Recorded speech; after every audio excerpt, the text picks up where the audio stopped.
Harvard he began. Of course, he graduated 2 years later in 1876 with a Bachelor of Laws degree. And he did extremely well in Harvard, and there was no problem with him engaging himself in law. His reputation went out right away, and it was impeccable. And he was considered to be a very, very good lawyer. Now, his older brother, in the meantime, had already run, he did run for office in Providence, and he was on the Common Council in Providence, and he was also a state legislature. And sure enough, Patrick followed suit, and he started to run. And he first ran for the council in 1890, and he was on the Common Council from either the 5th or the 6th Ward. Now, by this time, he's living, he was able to leave the uncle's house, and he established a residence of his own. He was over on Seymour Street, right off Eddy. It's a short street. I don't think there's a house left on the street. But as late as 1937, 60 Seymour Street shows right up. And one of the things I haven't mentioned is that he was an excellent singer, and he had a tenor voice. And when he was in the cathedral, he sang in the choir and sang solos at numerous requiems. He had a beautiful voice. So what's coming together here is a very talented man. He was good at everything that he seemed to do, but he was gifted as a singer. When he moved to Seymour Street, he was in St. Michael's Parish, and he was in the choir there. And there was an attractive singer there who was a soprano. She was 2 or 3 years younger than McCarthy, and he was wondering what her name was, and it was McGinney. And so he wanted to find out a little more about her. He got interested in Annie McGinney, and he married her in 1875. It was right when he was going to law school up in Boston. And she had a brother who became a Jesuit, and he was down in Maryland, in Woodstock, Maryland, and he was a little younger than McCarthy, only 2 or 3 years, but there was a great affinity developed between McCarthy and his brother, Father Patrick McGinney. He was his brother-in-law at this point, and he was a Jesuit down in Woodstock, Maryland. And his father-in-law lived on Seymour Street. I think 60 Seymour was a two-family home, because it gave, on some records it says 58 and 60, so I think it was a two-family home. And he lived there when he got married. And very, very unfortunately, well, his first child was born in 1876, and he named her Mary Josephine McCarthy. And then, after that, in 1878, he had a son, and the son's name was Patrick, and the son only lived 4 months. Now, after that, a third child was born, and he named the child Alice McCarthy. And she only lived approximately 4 months. It may not have been to the day, but it was approximately 4 months.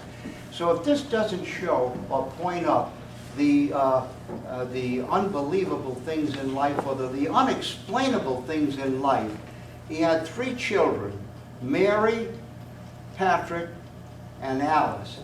And these 2 babies just about survived 4 months. But Mary, the oldest one, she later goes up to man, she married, and she dies in 1972, and I think she was 96 years old. A daughter, 96 years old. It's unbelievable. So who can explain those things? No one. The other 2 children just about survived a few months, and then this oldest one lives to 96 years old. She married a William Bannon, and he became the superintendent of the Mansfield Bleachery. And when she got married, the daughter moved out there. But at any rate, she used to plead with her father. She came down. He has a book. They had a book, well, they may have it today, but they had a book, A Sign and Register, And if you go through that page after page, she used to come down from Mansfield on the train, and she used to write her name in the book in the mayor's office, and she used to help her father out with correspondence. She idolized her father because she could never believe the accomplishments that he made. And she also knew about the origin of his beginning at 4 years of age. And so what had happened then was that I noticed in the biography that Patrick McCarthy's wife died in 1880. They were married in 1875.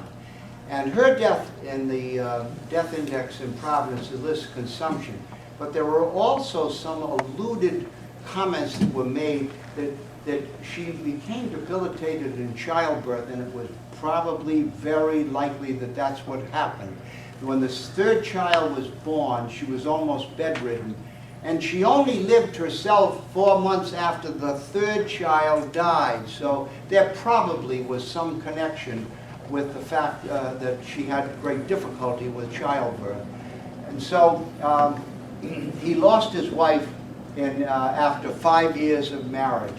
And he stayed on Seymour Street, and of course, he had a political career. He's doing very well in his law office. His law office was over near where the county superior Supreme Court is, along North Main, South Main. And he was, for a period of time, was in with Charles Gorman, and then he went off on his own. But he did like politics, there's no question about it. And he was a very attractive candidate. And in 1906, they wanted a candidate to run, and they asked him if he would run for mayor, and he said, "I certainly will. I'll leave myself at your disposal." And then when but he said he didn't want to seek the delegates, but he had a lot of people who were willing to do that, and he was unanimously nominated by the Democratic Party. And at that election, he ran against Lippett, Charles Warren Lippett. I think he may have been a governor at one time, was Charles Warren Lippett. Does anybody know? I think he was a governor of Rhode Island at one time. At any rate, he came from the Lippett family and had a tremendous amount of money and tremendous amount of everything he needed to make life well.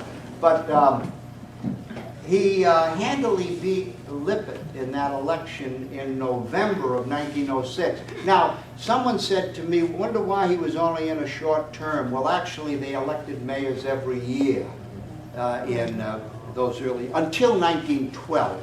And then they went on biennial elections every 2 years. But he got elected in November of 1906. And I have to confess to having a little personal interest in McCarthy, because I had a grandfather who was on the ballot at the same election because he was running for state representative in Providence from Potters Avenue. The two knew one another very well. He was a supporter of McCarthy, and that gave me a good feeling about a grandfather I never knew. I said he knew how to pick good men. And he was a supporter. And also, I also found that they gave him a banquet in the Narragansett Hotel after he won the election, and they had these tables, and it was table after table. I don't know, it was like 30 or 40 tables, and I went down the line. I saw my grandfather's name at one of the tables. So it was just confirmation of the fact that he knew him well and was a supporter of McCarthy's. Then, after a period of time, McCarthy ran he was mayor from January 1907 to December, and he got re-elected in November of 1907. And he ran against a guy by the name of Huddy. I don't know much about him or who he was. He probably was a wealthy Yankee of some kind. There were some Huddys that were affiliated with banks in Providence, but I couldn't get his first name. It was only today that I figured out the first name for Lippett. I couldn't seem to find the first name anyway, but I finally got it today. So he won a second time, and he did make some very significant contributions to Providence when he was mayor. He knew a little bit about what was going on in Providence because he served on the city council in Providence. But one of the things, Providence at the turn of the century was very well known for its lighting, and it was supposed to be considered in the Northeast one of the most best lit cities in the Northeast. And McCarthy, because they were expanding, they still had sizable tracts of land in Providence in which they were trying to develop, and he wanted to be certain that they had lighting, and so that he particularly took an interest in seeing that that kind of expansion was done correctly. He was known to be assiduously interested in the details of what was going on, and that was to his that served him well, because he had difficulty with some of the people that were on that council. He said they're being controlled. At the Providence City Council had 40 members in the Common Council. There were 10 wards, and there were 4 Common Councils to each ward. 40. And then you had to deal with 10 aldermen. But he said some of these people are being led by about 6 people are leading some of these people. And he was kind of comical when he put in the paper one day, he must have been out of sorts, because he said, the way these people are voting, he said, I think they got to read the paper the next day to find out what they did the night before. And that would be typical of McCarthy, because he wasn't afraid to challenge him. And he did have opposition to many things. He said, the water supply that we have here is not going to survive the future for the city of Providence. As someone says, that is a poppycock. They said that that's not true. They had a reservoir over at the corner of Hope and only where Hope High School is today. That was before. The old Hope High School was across the street. But where Hope High School is now is a big reservoir. It was built over there because it was one of the high points of the city, that is above sea level. And they also utilized a reservoir that was over on Mineral Spring Avenue, up near Fruit Hill. That was also utilized as well. The original piping from water came from the Pocasset River out in Cranston. That's when they first started to bring water in. But he said, listen, he said, we are going to need a watershed, and it's not going to be, it can't be in the city of Providence. It'll have to be outside. That was the beginning of the Situate Reservoir. He had the vision to know that this would have to be done. But he got a lot of opposition on that as well. But it's interesting to note that the people that found fault with him and that opposed some of his political thinking and some of his endeavors that he tried to do to bring about good government in Providence, they never questioned his character, his motives, or his reasons for doing what he did. They never touched his character, but they would be in opposition to some of his plans, political plans and otherwise. Well, they did. Gaynor was shortly after McCarthy. He did get beat in the 1908 election. For the year 1909. He was mayor all of 1907 and all of 1908, but in the election of 1908 was a very, very difficult year. There was a lot of infighting in the Democratic Party in Providence and as well as Pawtucket, and he knew there were some very bad signs out there that he would not make it. Well, they ran Henry Fletcher, who was an alderman from Parade Street, against McCarthy in 2008, but that was in 1908. But that was not the significant factor. In 1908 was a presidential election, and I think William Howard Taft ran in 1908. William Howard Taft, is that right? I think so. At any rate, he was a popular figure. He carried Rhode Island, and it hurt McCarthy. But the surprising thing was, with all of the things that were against him in that election, and I know he lost the election, he still had a very commanding vote against Fletcher. Fletcher did win by, I think it was 298, 312 votes, something like that. So he did very well considering the the temper of the political atmosphere at that time. And it's also noteworthy to think that there were a number of political elements in Rhode Island that also wanted McCarthy to be considered as a candidate for governor of Rhode Island. So you can see he was not an insignificant figure at all. He had a commanding presence in Providence, and he was so respected for his character and his and the way he lived.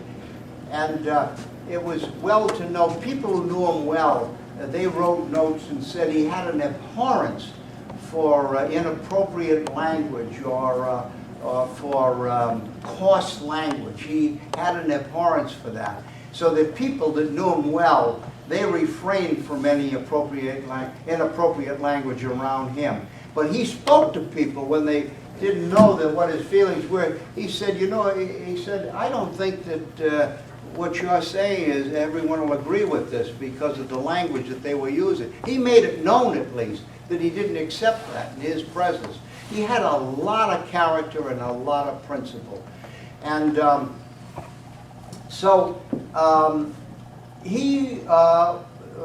his daughter married William Bannon I think, did I give a date out on that? I think it was about 18, I think it was about 1870. No, I'm wrong on that. No, his daughter married Bannon right after the turn of the century. Now, she went up to Mansfield, and she did come down here, as I already said to you, frequently, but he also went up there very frequently. There was a very close connection between the father and daughter of Mary. And she said to her father, will you please work on those memoirs? She heard tales from him for years, and she said, I'm not going to remember them all. So she finally got him down, and he seated it. And you know that this was the book that he wrote his original memoirs in that were later put in the autobiographic memoir book over here by his daughter and Louise Peterson, who was the secretary in his law office. But this is his original writing. And he crosses certain words out, has a better word, and puts another word in. But it's a very interesting book. And you can see how the book that's printed follows what he wrote in here. A guy by the name of Dan O'Neill came down from Boston one time, and when he saw this about McCarthy, he was trying to find out, are there any descendants of those people that died? They were actually buried in a mass burial ground on Deer Island. Because it was on his mind that he never knew where his mother and father were buried. And they were in a mass burial ground. It was called Rest Haven. And so Dan O'Neill came down. They were trying to find out, are there any of those people that had descendants that might have had some fame? And somewhere along the line, McCarthy's name came up in Boston. And when he called me, he wanted to come down to see what we had. By this time, I did have quite a bit on McCarthy, including this original book. He couldn't believe it. And I took a chance. He did. He begged me if I would let him take this book with him. And I did. I probably wouldn't let it out again. But he wanted, and he copied every page. And then he said to me, I'm not going to put it in the mail. I'll bring it back to you personally. And I said, thank you. And he did. But it's an indication that McCarthy did get his notes together, and they did publish a tremendous book that's over here. The cover is off right now, and I'm going to have it rebound, I think, very shortly. McCarthy moved from Seymour Street some years later, and he went to 268 Point Street. It was right near where Plain and Point meet. And he lived in a two-family house over there. And he was over there by 1907, so when he was there, he used to walk downtown and go through the streets, and people knew him, used to talk to him on the street, and they'd ask him different questions. And one day when he was walking down there, a young man ran up to him, Mayor McCarthy, he said, I had to go to court. The municipal court was in the city hall. And he said to him that I was accused of starting a fight, and he said that I told the judge the whole truth, the whole story, and then at the end he said, guilty. He said, Mayor, everything I told him was the truth. And he said, my friend, the truth is very easy to find, but sometimes it's difficult to face, and it's even harder to follow. And he said, what do you want me to do? He said, go into my office and leave your name and how I can get in touch with you, and I'll find out what happened about why the judge ruled that way. He said, but remember, I did tell him the truth. He said, I believe you, but then he said, I'll respond to you at a later date. But people used to see him on the street and have different requests they wanted to make for him. But he always had a little piece of advice because he was well equipped. And he died in 1921. He was a very good friend of a Dr. Keefe, who was a prominent surgeon in Providence. And he started the hospital on Blackstone Boulevard, and it's where the Friary is now. That building is still in existence over there, and I think it may be a Jewish school over there now, but I'm not sure, because the Friary has been sold. But the building is in the exact location. He was a friend of Dr. Keefe, a well-known surgeon in Providence.